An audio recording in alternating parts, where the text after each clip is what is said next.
Hi friends, வணக்கம். என் பேர் Abhi. Welcome to Indian recipes Tamil. நம்ம இன்னைக்கு மொறுமொறுப்பான உப்பு சீடை எப்படி பண்ணுறதுன்னு பார்க்க போகிறோம்.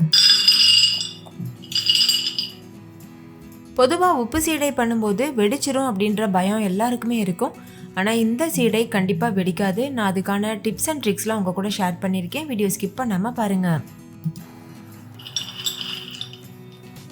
நல்ல முறுமுறுப்பாக ரொம்பவே டேஸ்டியாக இருக்கும். பயம் இல்லாமல் செய்யலாம். ஓகே ஃப்ரெண்ட்ஸ், லேட் பண்ணாமல் நம்ம வீடியோக்குள்ளே போய் இந்த சீடை ரெசிபி எப்படி பண்ணுறதுன்னு பார்க்கலாம்.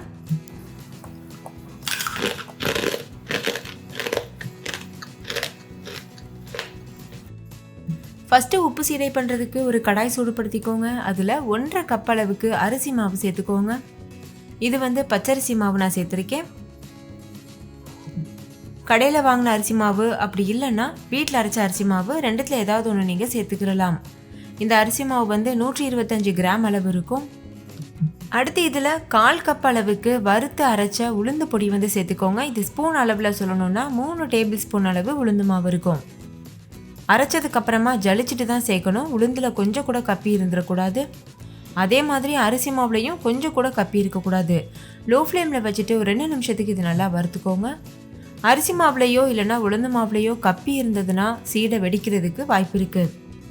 உளுந்த மாவு எப்படி செய்யணும்னு நான் நிறைய வீடியோவில் உங்களுக்கு சொல்லி தந்திருக்கேன். உளுந்தை மீடியம் ஃப்ளேமில் வச்சுட்டு பொன்னிறமாக வறுத்துட்டு ஆற வச்சுட்டு நல்லா அரைச்சிட்டு ஜலிச்சு வச்சுக்கணும். அதுதான் உளுந்த மாவு. இல்லை நீங்கள் கடை மாவு கூட சேர்க்கலாம். இப்போ பாருங்கள், இது நல்லாவே வறுபட்டுருச்சு. கலர் லைட்டாக சேஞ்ச் ஆகிருக்கு. நீங்கள் கையில் தொட்டு பார்த்தீங்கன்னா கோலமாவு பதத்தில் இருக்கணும். அது பெர்ஃபெக்டான கன்சிஸ்டன்சி. நீங்கள் ஆல்ரெடி வறுத்து அரைச்ச அரிசி மாவு வச்சுருந்தீங்கன்னா இந்த ஸ்டெப்பை நீங்கள் தாராளமாக ஸ்கிப் பண்ணிடலாம். ஸோ இப்போ மாவு நல்லா வறுபட்டுருச்சு. ஸ்டவ் ஆஃப் பண்ணிவிட்டு இதை முழுமையாக ஆற வச்சுருங்க. மாவு நல்லா ஆறினதுக்கப்புறமா இது கூட 1 டீஸ்பூன் அளவு உப்பு சேர்த்துக்கோங்க. 2 டீஸ்பூன் அளவுக்கு கருப்பு எள் சேர்த்துக்கோங்க.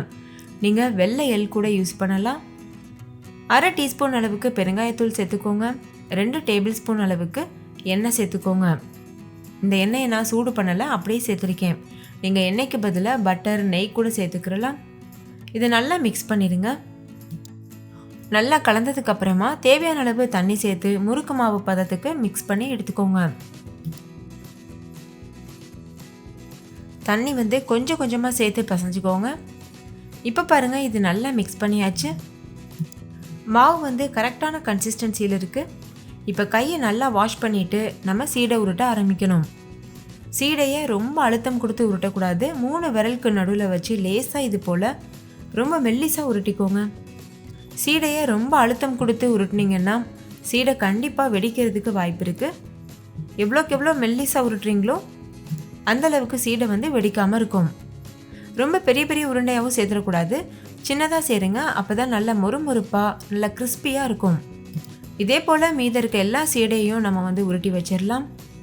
இன்னொரு முக்கியமான டிப்ஸ் இருக்குது. அதை நான் எல்லா சீடையும் உருட்டினதுக்கு அப்புறமா சொல்கிறேன். பொதுவாக நம்ம வெள்ளை சீடை கூட நல்லா பயமில்லாமல் செஞ்சுருவோம். ஆனால் இந்த உப்பு சீடை செய்யும்போது நிறைய பேருக்கு பயம் இருக்கும், இது எண்ணெயில் போட்டதும் வெடிக்கும் அப்படின்னு சொல்லி. ஸோ நான் இப்போ சொன்ன டிப்ஸோடு சேர்த்து இந்த ஒரு டிப்ஸையும் ஃபாலோ பண்ணுங்கள். கண்டிப்பாக சீடை வெடிக்காது. இப்போ பாருங்கள், நான் எல்லா சீடையும் உருட்டி வச்சுருக்கேன். இப்போ இந்த சீடை கண்டிப்பாக வெடிக்கக்கூடாது, நல்ல பயமில்லாமல் சீடை பொரிக்கணுன்னா ஒரு முக்கியமான டிப்ஸ் இருக்குது. இந்த சீடையை ஒரு சின்ன சின்ன குச்சி வச்சுட்டு இது போல் ஓட்டை போட்டுக்கோங்க. பாருங்கள், இந்த மாதிரி 1-2 ஓட்டை போட்டாலே போதும். நான் 2-3 சீடையில் உங்களுக்கு சொல்லி காமிச்சிருக்கேன். நான் மற்ற சீடைகளில் ஓட்டை எதுவும் போடலை, அப்படியே தான் பொரிக்க போகிறேன். ஏன்னா நான் நல்ல மெல்லிசாக உருட்டியிருக்கேன். லேசாக விரிசல் இருக்க தான் செய்யும், ஆனால் அது நம்மளுக்கு ப்ராப்ளம் இல்லை.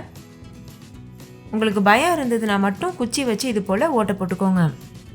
இப்போது எண்ணெய் நல்லா சூடாயிருச்சு. அதில் ஒரு சீடையை போட்டு பாருங்கள். இப்படி பபிள்ஸ் வருதில்ல, இந்த மாதிரி சின்ன சின்ன முட்டையாக வரும்போது நம்ம எல்லா சீடையும் சேர்த்துடலாம்.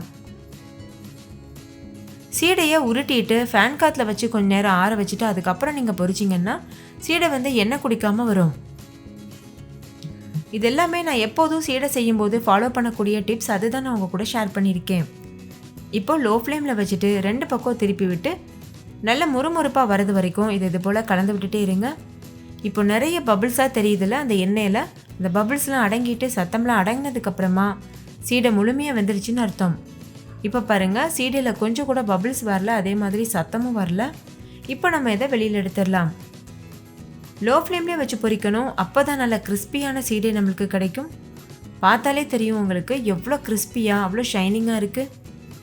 நீங்கள் இடையில மீடியம் ஃப்ளேமில் வச்சுக்கலாம்.